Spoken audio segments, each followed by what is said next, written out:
Hey everyone, and welcome. I'm so incredibly thrilled to have you here today.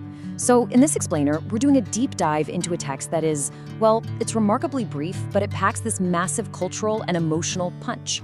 We're going to break down a narrative that has literally shaped art, literature, and human psychology for centuries. And we'll be focusing directly on the essential meaning hidden inside just a few short sentences. Before we even look at the text itself, I want you to just sit with this fundamental human question for a second. Is it ever too late to start over? It's a heavy thought, right?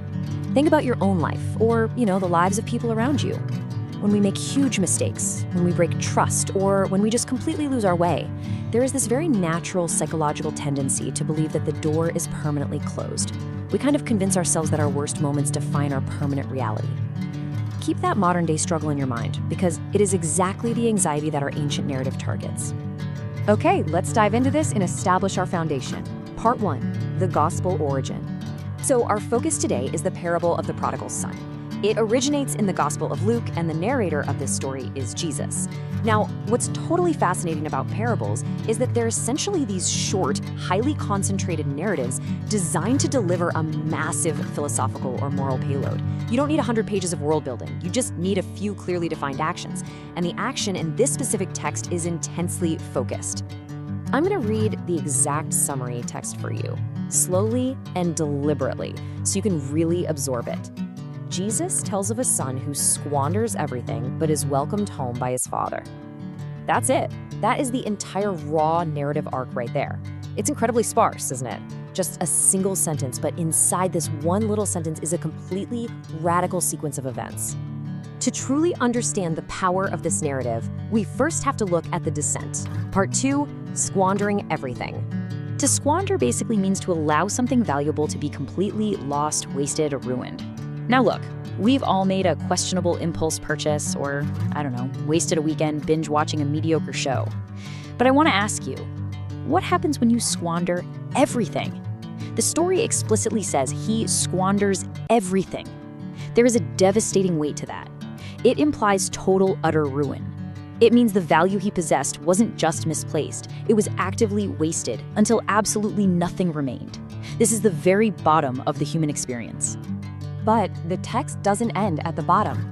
Part 3, welcomed home. And this brilliantly illustrates the sheer radical nature of the story. Step 1, squanders everything. Step 2, welcomed home. Notice what is entirely missing between those two steps. There is no step 1.5, serves a lengthy punishment.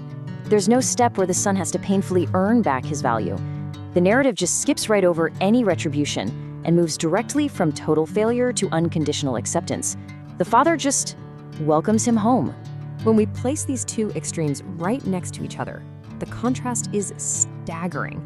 On one side, we have the fall, squandering everything and hitting absolute rock bottom. On the other, we have the return, being welcomed home by the father with unconditional grace.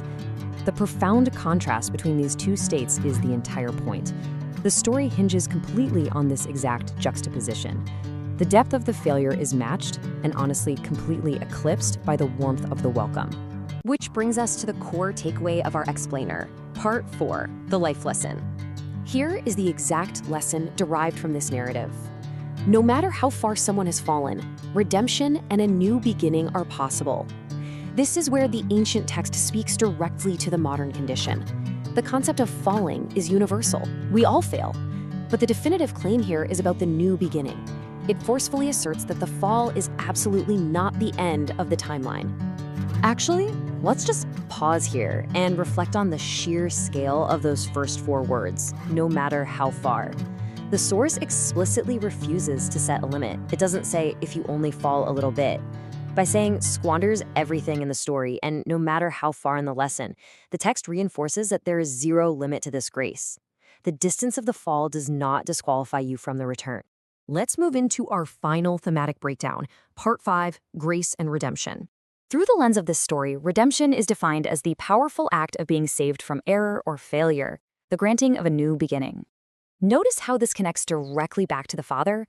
The act of welcoming home is the exact mechanic that triggers this redemption. The son couldn't grant himself a new beginning while he was out squandering everything, right? The new beginning was granted to him the very moment he was received with grace.